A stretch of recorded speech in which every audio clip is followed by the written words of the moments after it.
അതേസമയം NSS general secretary G Sukumaran നായർക്കെതിരെ Varkala Sivagiri Mutt trust president Sachidananda Swami. മന്നത്തിന്റെ അഭിപ്രായത്തിന് വിപരീതമായാണ് സുകുമാരൻ നായർ പറയുന്നത്.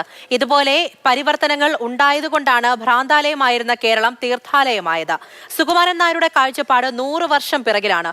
സുകുമാരൻ നായരേക്കാൾ ഈ വിഷയത്തിൽ അഭിപ്രായ പ്രകടനം നടത്താൻ ധാർമ്മികമായ ഉത്തരവാദിത്തം തനിക്കുണ്ടെന്നും സച്ചിദാനന്ദ സ്വാമി പറഞ്ഞു.